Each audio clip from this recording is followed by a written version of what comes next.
Sonorati and back with Anthony Rosalva. Yes, kamusta Anthony? Ayos naman, ito, nag-aanda para sa concert. Concert.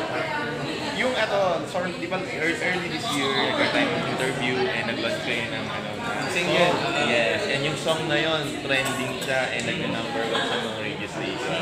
So ngayon naman, wala pang 6 months, may concert naman. So ano yung makakonsider mo siguro na greatest achievement after nyo maging ka-clash alumni? Siguro, greatest achievement ko, yung song ko pa din, kasi number one siya sa iTunes. And ngayon, itong parating na concert na to, another one for the book. Talagang napaka-laking achievement being Kapuso. Ayan. Kasi sobrang daming opportunity na nabibigay.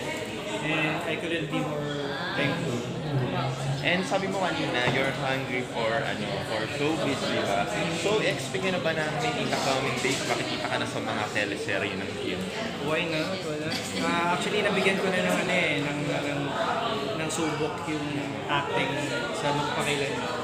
Parang 3 weeks ago na episode sa Magpakailan. Siguro teleserye, given the right Or even movie, di ba? pag tama siguro yung role, I will gladly accept.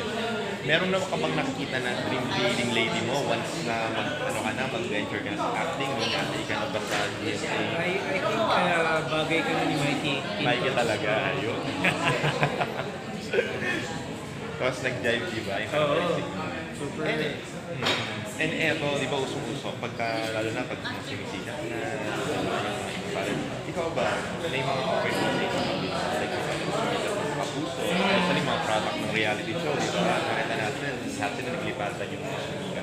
Ikaw ba, they offer you ba? And if given a chance ba, will you be following them? Ay, ako, isa sa characteristics ko na I'm proud of, I am loyal. So, super, hindi ko nakikita yung sarili ko being sa ibang network. And I am really happy kung nasan ako ngayon. And I think mas nabibigyan ng halaga at mas napapaganda pa mas maganda pa yung career ko ng Jimmy. So, I couldn't be more grateful, loyal talaga ako na be with Jimmy as long as I can.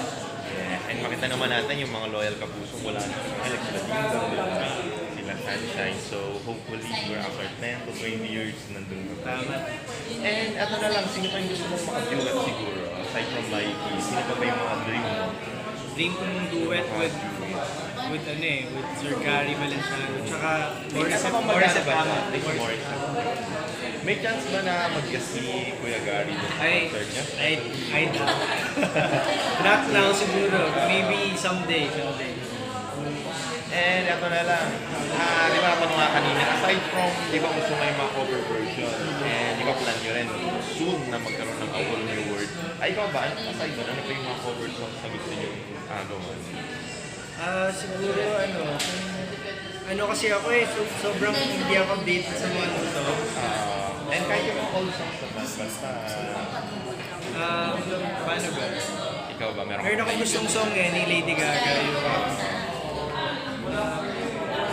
I'll Never Love Again. Yan, gusto ko yung song. Parang siya, male version. Amen. Okay, so ayun na lang. Thank you, Anthony. And siguro invite lang natin sila. And mga puso, sana po give time and of course be on our very big night this coming June 28 sa Music Museum po. We have a concert, me and Miss Mikey Quintos, entitled Revelation. Yung tickets po sa Ticket World po, you can buy there po. Thank you, Anthony. And congrats. Thank you.